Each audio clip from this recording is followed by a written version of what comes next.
Some mistakes you only make once before they stick with you forever. These are the ones that change how I see the entire aquarium hobby. The ones that would have saved me years if I had known them sooner.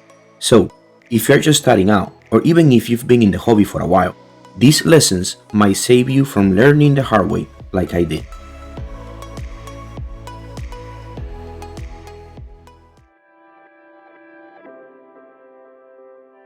I don't like CO2 drop checkers.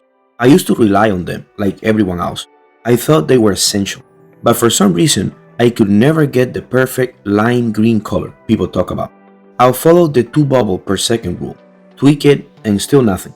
To actually get that green color, I had to crank up the CO2 so high, my fish were gasping at the surface. I tried different brands, different regions, different diffusers, nothing fixed it. At some point, I realized I was chasing a color instead of paying attention to what really mattered, the plants and fish. So I stopped using drop checkers altogether. I still run CO2 in every tank, but now I base it on balance, not color. I start with a steady 2 bubbles per second and wash my fish and plants instead of a little vial of solution. If the fish are relaxed and the plants pearl throughout the day, that's all the confirmation I need.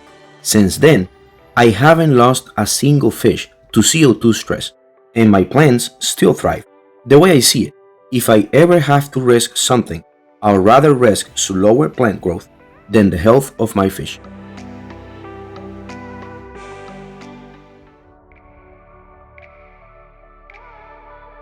I don't fight algae anymore.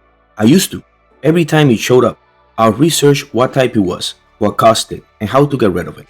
I would spend hours reading guides and trying different methods, but no matter what I did, it always came back. That was a mistake, and I hope you are not doing the same. I'm not saying the information out there isn't useful. It is, and even I made videos talking about specific algae types and how to deal with them. But those methods were helpful when I was just starting out, not anymore. What I do now is much simpler. I've learned the basics of keeping healthy plants throughout experience, and once you truly understand those basics, you realize that algae isn't the real problem. Imbalance is. These days, when I get algae, I only do 2 things.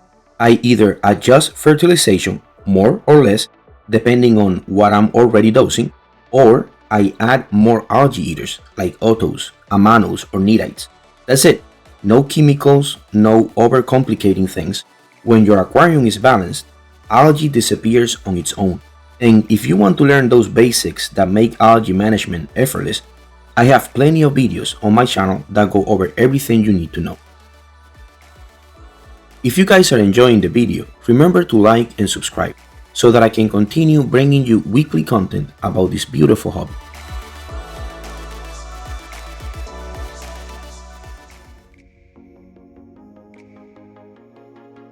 Rotala H. Rat was my nemesis.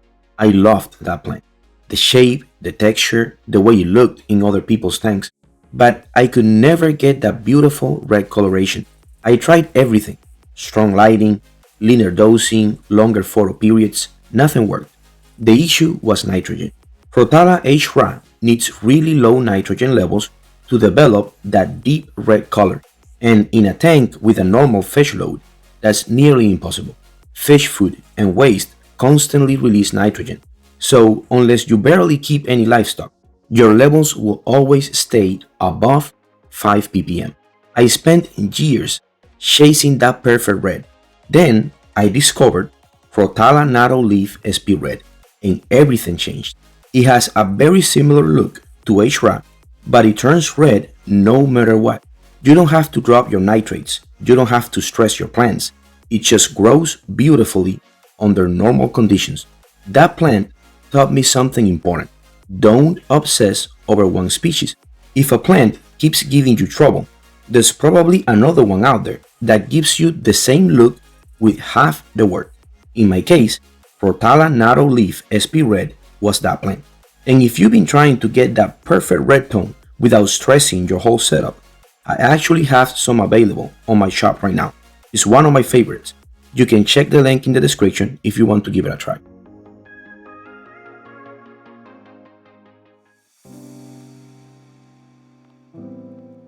I don't follow the recommended fertilizer dose anymore. I used to. I will measure everything exactly, chase numbers, and try to match all the ideal phosphate and nitrate ranges I found online. It took me a while to realize that it didn't make sense for my tanks, because most brands recommend way too much. Every aquarium is different. The number of plants, fish, and feeding habits all change how much fertilizer you actually need. So now I start with half the recommended dose and adjust from there. I wash my plants instead of my test kits. If new leaves are pale or growth slows down, I increase the dose a little. If algae starts to show up, I back off. It's that simple. My tanks are more stable now, and I use less fertilizer overall. The goal isn't to follow the bottle perfectly, it's to feed your plants what they actually need.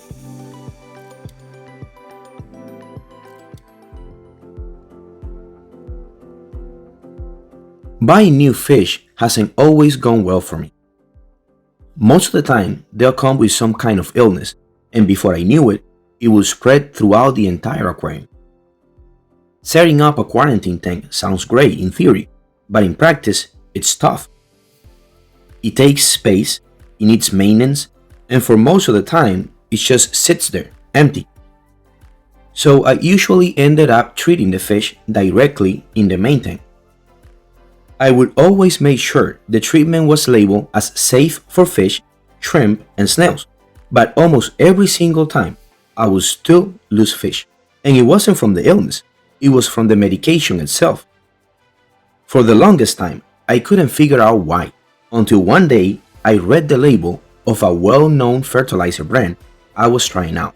Right there in the instructions, it said not to use it together with medication.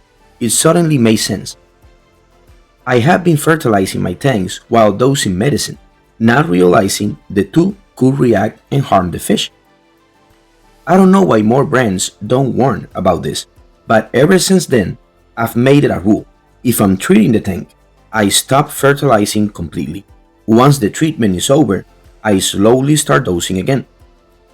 It's such a simple thing, but I haven't lost a single fish to medication since. Every mistake I've made has taught me something valuable. If you've been through some of these yourself, share them in the comments. You never know who might learn something from your experience.